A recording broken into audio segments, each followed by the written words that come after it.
যে সমস্ত মেজার্স গুলো ফলো করছি তার মধ্যে সবার শীর্ষে কি কাকে দিচ্ছি আমরা? এফআরবিএম অ্যাক্ট কে বলছি। তাহলে India follows obligation under FRBM Act to limit its fiscal deficit in perspective manner and adopt various strategies to deal with fiscal deficit. আমরা আসবো এফআরবিএম আইনটা আমরা আসবো। আচ্ছা শোনো, পরীক্ষায় কোশ্চেন দেয় যে হোয়াট ইজ ফিসকাল কনসলিডেশন।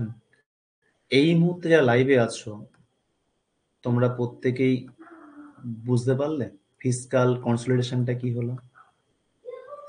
একজন ব্যক্তির শরীর খারাপ হয়েছে, তাহলে সেই শরীর খারাপটাকে ভালো করার জন্য সে কিছু পলিসি নেবে। হ্যাঁ, সেই পলিসিটা হচ্ছে কি লাইক ফিসকাল কনসলিডেশন, ফিসকালের ক্ষেত্রে হলো। এবার দেখে বিভিন্ন মেজার্স ফলো করবে। হ্যাঁ, তার মধ্যে মেন মেজার্সটা কি হবে? ধরো ঠান্ডা লেগেছে, সে চাদর গায়ে দেবে, গরমের শ্যাক নেবে, তার মধ্যে মূলটা কি নেবে? ঢাক থেকে যাবে।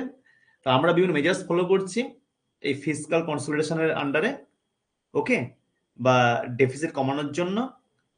সবার টপে কোনটা? এফআরবিএম আইনটা, fiscal responsibility and budget management act. Exactly. এই বাকিদের কি হলো বোঝা গেছে? বাকিদের একটা সলিউশন। ও হচ্ছে ডাক্তারবাবুর মতো ব্যাপার, ডাক্তারবাবুর ব্যাপার আর কি। শরীর খারাপ হচ্ছে ডাক্তারবাবু, বললাম মেন স্টেপ হচ্ছে ডাক্তারবাবুকে ডাক্তারের সঙ্গে মিট করা, এই ডাক্তার আর কি। এখানে মনে, এখানে কনসোলেট বলতে মানে যেটা হচ্ছে যে ওই সিস্টেম যেগুলো যে ঘাটতিটা সেটাকে অ্যাভয়েড করা, সেটা মিন করছে। আচ্ছা, মিসলিনিয়াস মেন্সের পরীক্ষার্থীদের যারা আছে তারা বলছে এফআরবিএম ফুল ফর্ম মনে রাখবেন। এফআরবিএম ফুল ফর্ম হচ্ছে fiscal responsibility and budget management act. Fiscal responsibility and budget management act কোন বছর পাস হলো? 2003-এ পাস হয়েছিল। and came into force in 5th July 2004। যদিও মনে রাখবে এই যে আইনটা পাস হচ্ছে, এই আইনটা কিন্তু যে বিলের অ্যাসপেক্টে হয়েছিল সেই বিলটা কিন্তু এস্টাবলিশড হয়েছিল 2000 সালে তৎকালীন কেন্দ্র অর্থমন্ত্রী যশবন্ত সিনহার নেতৃত্বে বা দ্বারা। আচ্ছা, আমরা এই যে এফআরবিএম অ্যাক্ট যেটা পেলাম 2003 সালে, উদ্দেশ্য কি? মূল উদ্দেশ্য ফিসকাল ঘাটতিটাকে কমাবো। মূল উদ্দেশ্য কি তোমার? ফিসকাল ঘাটতিটাকে কমাবো। এফআরবিএম অ্যাক্ট মূল উদ্দেশ্য হচ্ছে ফিসকাল কনসোল, এটা হচ্ছে কাকে ভিত্তি করে পেলাম এটা? এটা হচ্ছে একটা matter of the fiscal consolidation. Fiscal consolidation matter হচ্ছে এফআরবিএম অ্যাক্ট। উদ্দেশ্য কি? ফিসকাল ডেফিসিটটা কি করবো? একটা জায়গায় কমিয়ে নিয়ে আসবো। কমাতে হলে কি করতে হবে? টার্গেট রাখতে হবে। ধরো তুমি বললাম আমি বিসিএস এ ক্র্যাক করবো, বিসিএস পিলি ক্র্যাক করবো, তোমার কি টার্গেট করতে হবে একটা যে আমি 130 বা 140 এর মার্কস তোমার ক্যারি করবো। এবং এই টার্গেটটা তুমি রাখলে তবেই তোমার কি হবে, দেখবে তোমার জায়গা রিচ করা সম্ভব হবে। আচ্ছা, যদি টার্গেট না থাকে, যদি কোনো টার্গেট নেই, আলটিমেটলি রিচ করা সম্ভব হবে না, এটা খুব স্বাভাবিক ব্যাপার। তাই টার্গেট রাখা হচ্ছে। এটা তো অনেকগুলো, এই যে এটা ঘটছে অনেক পিছনে অনেকগুলো ইস্যু আছে।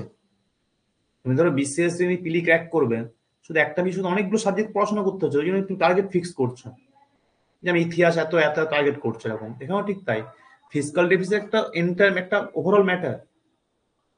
এটা কেন হচ্ছে? অনেকগুলো কারণের জন্য হচ্ছে। যদি যদি যদি আমি কমাতে চাই তাহলে সেই কারণগুলো কি করতে হবে? কারণগুলো চেক করতে হবে, তাই না? আমি বলছি ফিসকাল ঘাটতি কমিয়ে নিয়ে আসবো, তাহলে যে কারণে হচ্ছে সেই কারণগুলো চেক করতে হবে। আর এটা কমানো মানে কি? এটা কমানো হচ্ছে আমার ডেবনেসটাও কমে যাওয়া। তাহলে আমরা ঋণ নিই কেন? অনেকগুলো কারণের জন্য, দ্যাট ইজ সেগুলোই ফিসকাল ডেফিসিট কারণ। তো আমার সেগুলো চেক করতে হবে, তাই না? তাহলে সেইগুলো চেকের জন্যই কোনটা? এই আইনে কিছু দাওয়াই কিছু ওয়ে দেখানো হচ্ছে। তাহলে এফআরবিএম একটা মূল বিষয় কি হবে? এফআরবিএম একটা মূল বিষয় হবে আমার ফিসকাল ঘাটতিটাকে টার্গেট ফিক্স করে, যে আমি এই বছরে বা এই সময়ের মধ্যে ফিসকাল এত কমিয়ে নিয়ে আসবো। টার্গেট রাখলাম, সেই টার্গেটটাকে ফিল আপ করার জন্য কি করবো? বেশ কিছু মেজার্স নেব যেগুলোকে ভিত্তি করে টার্গেটটা কমানো সম্ভব হবে। এটা হচ্ছে মূল বিষয়। দেখে নাও পয়েন্টটা, দেখো। তাহলে কি করছি আমরা? প্রথমে টার্গেট ফিক্স করলাম, the main objective of FRBM Act, the primary objective was the elimination of revenue deficit and bringing down the fiscal deficit. হচ্ছে মূল উদ্দেশ্য। মনে রাখবেন, আমরা কিন্তু ফিসকাল ঘাটতির সঙ্গে একটা গাঢ় সম্পর্ক, মানে বেশ গাঢ় সম্পর্ক পাচ্ছি এই রেভিনিউ ডেফিসিট। যে কেন খুব গাঢ়ত্বপূর্ণ সম্পর্ক, মানে একটা বেশ মানে ভালো লিঙ্কেজ আছে এর সঙ্গে। কেন লিঙ্কেজ রিকল করে দিই। ধরো আমার রেভিনিউ ঘাটতি হয়েছে, রেভিনিউ ঘাটতি মানে কি? Revenue expenditure minus revenue receipt.